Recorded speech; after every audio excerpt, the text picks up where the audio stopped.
It started out yesterday as a discussion, a debate in Parliament on the forfeiture of property bill. Mm-hmm. Amendments to the Act, actually. Amendments, thank you, to the Act. Mm-hmm. And Dr. Peter Phillips, the member, got up and asked the questions which you heard us play in the excerpt before the break. This morning we're pleased to have joining us attorney at law, Harold Brady. Thank you, Mr. Brady, for joining us this morning. Good morning, Mr. Brady. Morning. How are you, sir? Very good, thanks. You've heard the discussions in the Parliament since yesterday? I heard your report of it a few minutes ago. Okay. Let me ask you, do you have any engagements with the firm, Manatt, Phelps, and Phillips? Well, look, Brady & Company, the law firm, its practice involves international trade and finance, including telecommunications. So it is not unusual for me to represent international companies. It is not unusual for the firm to have relationships with other international firms, Manatt, Phelps being one. I have international relationships with firms in the UK. In fact, I was a consultant in the Bar and Nathanson in the UK. I was a consultant to Hogan and Hart, one of the largest law firms in the United States, in Washington. So that's not unusual. Yes. And when you do have these relationships, yes, you engage them as Brady. They are engaged to advise. The law firms together are engaged. And so we provide that service to our various clients. Let me ask you, Mr. Brady. Yeah.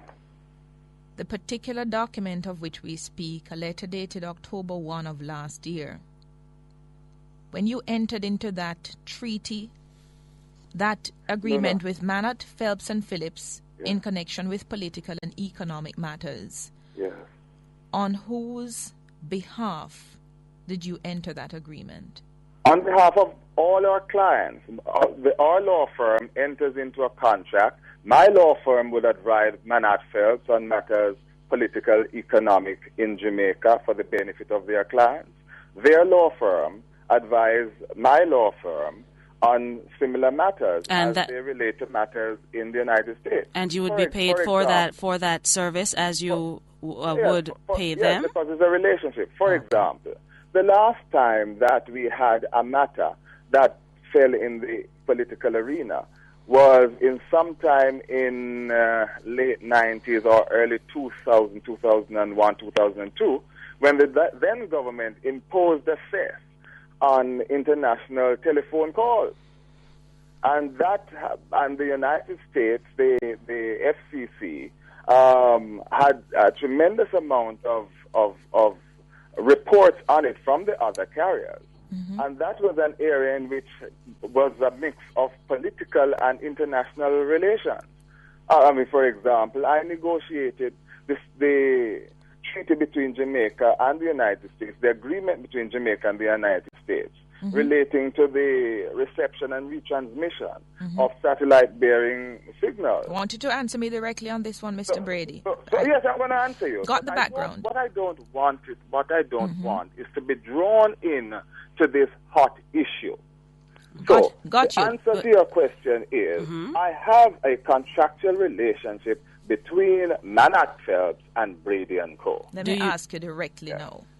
Going to the document which purports to have your signature on it, did you sign the agreement between Manatt, Phelps, and Phillips as consultant to the government of Jamaica? No, I am not a consultant to the government of Jamaica. I do not have a contract with the government of Jamaica. Do you provide any legal services to the government of Jamaica? Or provide any legal services for the government of Jamaica. And I heard the Prime Minister speak, and he's absolutely correct. Let me ask you again. I don't know that I'm not at all. Yes. Sorry? Yes, but I got you on that. But did you sign Harold Brady, consultant? Did you put your signature above that? That was corrected. That was corrected in subsequent correspondence. On what date? Sometime in October of last year. So you are accepting, Mr. Brady, that at the time when you signed on October 1, 2009, you did put your signature as consultant? Oh, that signature is there, and I'm saying to you that that was corrected. That it was not correct. Absolutely not correct. But good. But you did sign on October 1 as consultant. That not the letter. There is a section to the letter. Mm-hmm. There's a section to the letter. I don't want any misunderstanding about this. Mm-hmm. There's a section to the letter that you have there that you're looking at. Mm-hmm.